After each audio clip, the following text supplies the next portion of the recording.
नमस्कार मंडळी, हे कसं डेकोरेशन केलं आम्ही डेकोरेशन कसं केलं बघा, खूप छान केलं ना.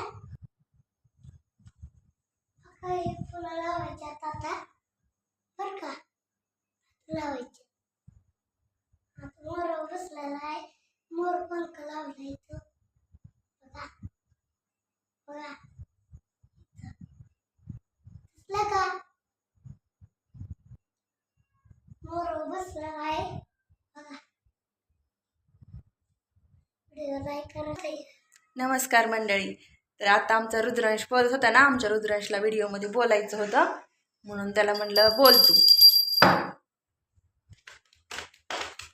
आता आम्ही ना हे राहिलेलं डेकोरेशन पूर्ण करतोय. रुद्रांश मला मदत करतोय. मी दाखवू का तुम्हाला, दाखवू का मी कसं करतोय ते? हो हो दाखव ना.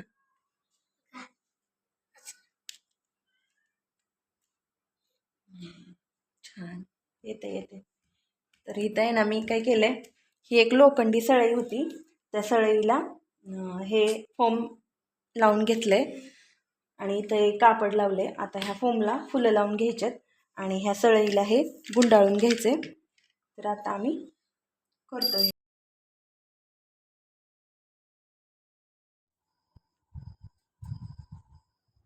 तर या फोमच्या पट्टीला सगळी फुलं व्यवस्थित लावून घेतली. रुद्रने मला मदत केली. तो म्हणत होता मला एकट्याला करू दे, पण त्याला एवढं व्यवस्थित येत नव्हतं म्हणून त्याला म्हणलं तू मला मदत कर, मी लावते.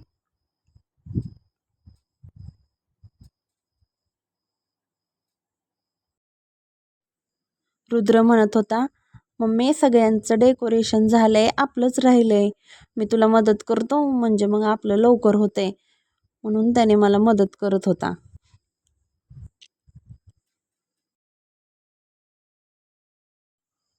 त्यानंतर लोखंडी रिंगला, जी समोर रिंग दिसत होती तिला कवर करून घेतलं.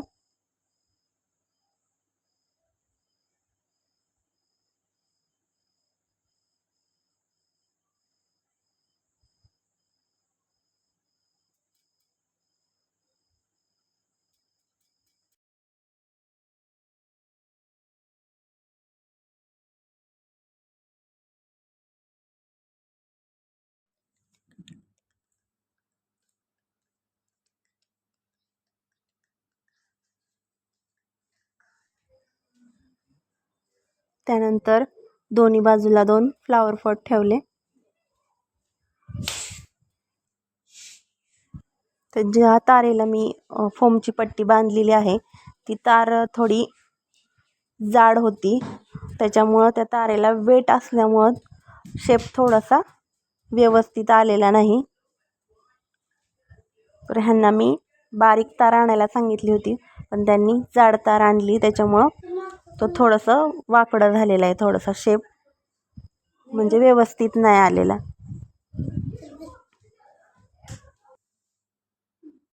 तर फायनली मी असं डेकोरेशन केलेलं आहे. इथं फुलांची कमान तयार करून फुलं लावलेली आहेत आणि दोन्ही बाजूला 2 फ्लावर पॉट ठेवलेले आहेत. तर हे फ्लावर पॉट मी स्वतः बनवलेले आहेत. अर्गंडीच्या कपड्यापासून फुलं बनवलेली आहेत आणि आईस कांड्यांपासून हे पॉट बनवलेले आहेत. तर कसं वाटलं डेकोरेशन नक्की सांगा कमेंट करून.